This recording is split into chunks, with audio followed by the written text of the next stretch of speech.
சிலர் செல்வத்தை கட்டிடமாக மாற்றுகிறார்கள். ஃபாத்திமா அல் ஃபிஹ்ரி செல்வத்தை அறிவாக மாற்றினார். ஒரு அரசன் நாட்டை கட்டினார், ஒரு பெண் உலகத்தையே கட்டினார். வாளால் வெற்றி எழுதுபவர்கள் வரலாற்றில் பலர். கல்வியால் வரலாறே எழுதியவர் ஃபாத்திமா அல் ஃபிஹ்ரி. அரண்மனைகள் காலத்தால் இடிந்தன, அவர் கட்டிய கல்வி நிறுவனம் காலத்தையே வென்றது. பெண்கள் என்ன செய்ய முடியும் என்று பேசுபவர்கள் இருந்தார்கள். பெண்கள் என்ன செய்ய முடியும் என்பதை உலகிற்கு காட்டியவர் ஃபாத்திமா அல் ஃபிஹ்ரி. அப்படிப்பட்ட அருமையான பெண்மணியின் வரலாற்றை தெரிந்து கொள்ளலாமா? ஃபாத்திமா அல் ஃபிஹ்ரியாக நம் முன் நிற்பவர் ஷுராஃபா ஃப்ரம் 6th. அவரை பற்றிய விவரங்களை சொல்ல வருபவர் சூஃபியா அஃப்ரீனா ஃப்ரம் 11th.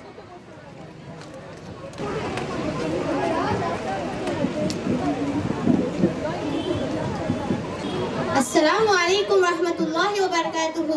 இன்னைக்கு நான் உங்கள்கிட்ட ஒரு கேள்வியோட தொடங்க விரும்புறேன். உலகின் மிக பழமையான இன்னும் தொடர்ந்து இயங்கிக் கொண்டிருக்கிற ஒரு யூனிவர்சிட்டி எது தெரியுமா?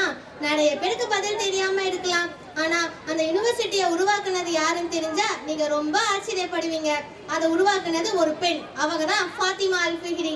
கிபி 859ஆம் ஆண்டுல மொரோக்கோ நாட்டுல தந்தை கணவர் இருவரும் இறந்து போன பிறகு தான் கிட்ட இருந்த பெரும் செல்வத்தை தனக்காக சேமிக்காம சமூகத்தோட எதிர்காலத்திற்காக முதலீடு செஞ்சாங்க ஃபாத்திமா.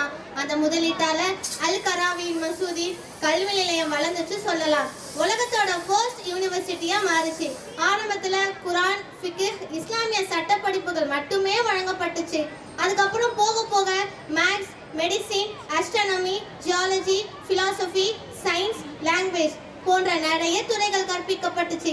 இதுல முஸ்லிம்கள் மட்டும் இல்ல, ஐரோப்பியர்களும் கல்வி கத்துக்கிட்டாங்க. இப்னு கல்தூன் சமூகவியலின் தந்தை, பிரபல தத்துவவாதி இப்னு ருஷ்த் போன்ற மாமேதைகள் இங்குதான் கல்வி கத்துக்கிட்டாங்க. இன்னும் ஒரு வரலாற்று சிறப்பு என்ன தெரியுமா? முதன்முறையாக பட்டம் வழங்கும் முறை இங்கதான் தொடங்குச்சு. அன்பார்ந்த நண்பர்களே, ஃபாத்திமா அல் ஃபிஹ்ரி அவர்கள் பெண்கள் கல்வி மூலம் உலகத்தை மாற்ற முடியுமா என்கிற கேள்விக்கு வார்த்தைகளால் அல்ல, வரலாற்றால் பதிலளித்தாங்க. இன்னைக்கும் அல் கராவின் யூனிவர்சிட்டி செயல்பட்டு வருதுன்னா அது அவங்களோட தொலைநோக்கு சிந்தனை, தைரியம், சமூக பொறுப்பு, இது எல்லாம் சான்றாகும். பெண்கள் கல்வி பெற முடியும், தலைமை பொறுப்புகளை ஏற்க முடியும், நிறுவனங்களை உருவாக்க முடியும் என்பதை உலகுக்கு எடுத்துக்காட்டிய ஒரு உயிர்ப்பான உதாரணம் தான் ஃபாத்திமா அல் ஃபிஹ்ரி அவர்கள். அஸ்ஸலாமு அலைக்கும் வரஹ்மத்துல்லாஹி வபரகாத்துஹு. நிறுவனத்தை பற்றியும் மற்றும் அதை உருவாக்கி கொடுத்த ஃபாத்திமா அல் ஃபிஹ்ரி பற்றியும் நிறைய விஷயங்களை தெரிந்து கொண்டோம். மேலும் இந்த விவரங்களை தெளிவாக சொன்ன நம் பள்ளி மாணவிக்கு பாராட்டுகளை தெரிவித்துக் கொள்வோம். ஜஸாக்கல்லாஹு ஹைர்.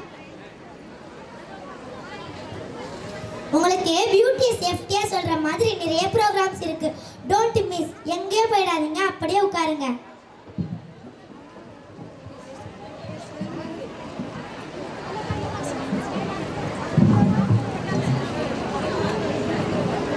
பொறுப்புள்ள மாணவன். ஒரு மாணவன் எப்படி பொறுப்பாக இருக்க வேண்டும் என்று சொல்ல வருகிறார் என் பள்ளி 4ஆம் வகுப்பு மாணவன் யாமின் ஹயா. மாண்புமிக்கு தலைமை ஆசிரியர் அவர்களே, மதிப்புக்குரிய ஆசிரியர்களே, என் அன்பான நண்பர்களே, அஸ்ஸலாமு அலைக்கும் வரஹ்மத்துல்லாஹி வபரகாத்துஹு. இன்று நான் உங்கள் முன் பேச வந்துள்ள தலைப்பு பொறுப்புள்ள மாணவன் என்பதாகும். பொறுப்பு என்றால் என்ன? நம்ம கொடுக்கப்பட்ட கடமைகளை நேர்மையுடனும் முழு மனத்துடனும் செய்வதே பொறுப்பாகும். ஒரு பொறுப்புள்ள மாணவன் முதலில் தனது படிப்புக்கு முக்கியத்துவம் கொடுப்பான், நேரத்திற்கு பள்ளிக்கு வருவான், வகுப்பில் கவனமாக கேட்பான், வீட்டு பாடங்களை சரியாக செய்வான். அடுத்ததாக ஆசிரியர்களுக்கு மரியாதை காட்டுவான், அவர்கள் சொல்வதை கவனமாக கேட்டு வாழ்க்கையில் பின்பற்றுவான்.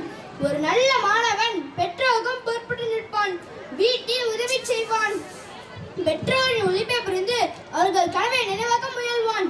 மேலும் நம் பள்ளி சொத்துக்களை பாதுகாப்பதும் ஒரு பொறுப்புள்ள மாணவனின் கடமை. மேசை, நாற்காலி, புத்தகம் போன்றவற்றை சேதப்படுத்தாமல் பாதுகாப்பான். சுற்றுச்சூழலுக்கும் பொறுப்புடன் நிற்பான், சுத்தமாக வைத்துக் கொள்வான், தண்ணீரை வீணாக்க மாட்டான், மரங்களை பாதுகாப்பான். இன்றைய மாணவர்கள் தான் நாளைய தலைவர்கள். நாம் இன்றே பொறுப்புடன் நடந்தால் நாளை ஒரு நல்ல சமுதாயத்தை உருவாக்க முடியும். நல்ல மாணவன், நல்ல குடிமகன், நல்ல தேசம் என்ற வரிசையில் நாம் அனைவரும் பயணிக்க வேண்டும். எனவே என் அன்பான நண்பர்களே, நம் அனைவரும்